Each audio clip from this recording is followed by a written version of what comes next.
Brian, what TM Forum initiatives have Sigma been interested in, and how will they benefit the cable space overall? Well, historically, Sigma has always been involved in TM Forum initiatives. Specifically, some of the initiatives that the Telemanagement Forum is doing now, bringing its processes to the cable space and inviting more participation from cable operators is, I think, a very positive thing for the industry in general.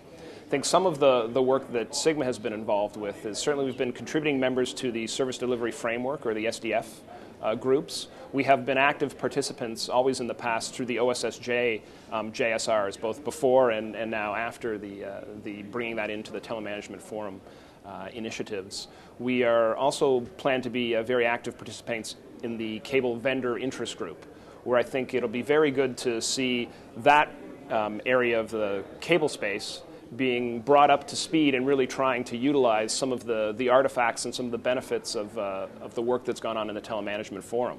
I think what we see is cable operators and telcos are actually now more alike than they are different.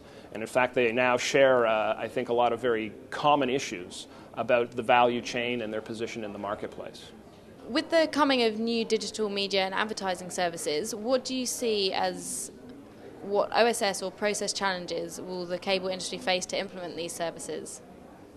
Well, I think now, when you look at the different types of services that can be offered, focusing on more on-demand-based services than traditional subscription-based services, but even the new process of trying to monetize different assets to provide revenue streams. So advanced advertising is a really good example about that, where we talked a lot at this show about the massive amounts of data that operators actually have, but their inability to turn that into intelligence that actually can be used to really get the value out of the targeting of the customers that they actually have.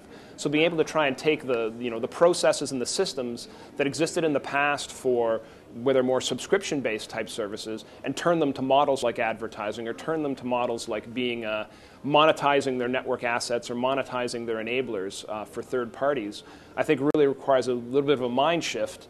And I think some of the work that's going on in the SDF group is going to be very, very valuable for both cable operators and telcos as they try to work in that type of a marketplace. What areas do you see the cable industry getting more interested in as they evolve from pure cable TV and broadband services? Well, I think certainly an area that will be of much more interest to cable operators going forward is the area of mobility. And it certainly is one of the areas of the quadruple play they do not have.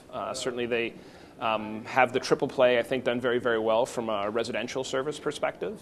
I think some of the markets that will be very interesting for cable operators will be small to medium business, in terms of how well they can actually take their voice over IP capability, and where they've been very, very successful in the residential space, are able to actually take that ability into the small to medium business space and be very, very successful. Certainly we've seen that with some of our products being utilized in that space.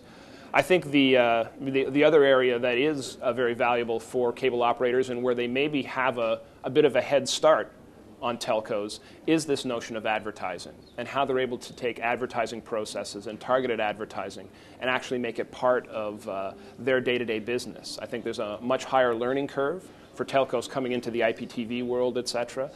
Cable operators are already very familiar with those models, and they're the ones I think that'll be able to extend them and take them forward maybe much more successfully in the short term. How important is work around addressable advertising to Sigma as well as the cable operators in North America and Europe?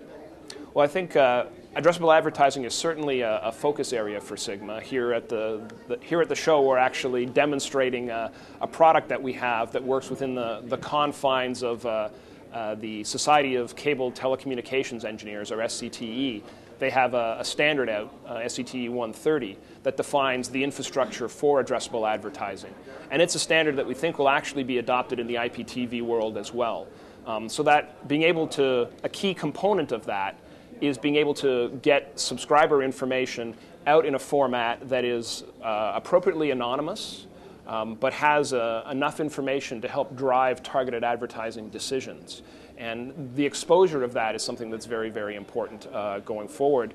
The second part of it is the ability to actually acquire that data. There's lots of standards out there right now around true two-way or open cable, an initiative that's out there from Cable Labs that ties in very well with IPDR, one of the telemanagement forums initiatives. That's actually, IPDR is the actual record format that is used in these set tops. So there's a lot of information that's going to be exposed through IPDR records that can now be taken, aggregated, interpolated, and turned into very monetizable information about a customer that can help drive those advertising decisions. So we're a big part of that. We've proposed a Catalyst project for the Cable Interest Group around that very end-to-end sort of cycle flow for advanced advertising.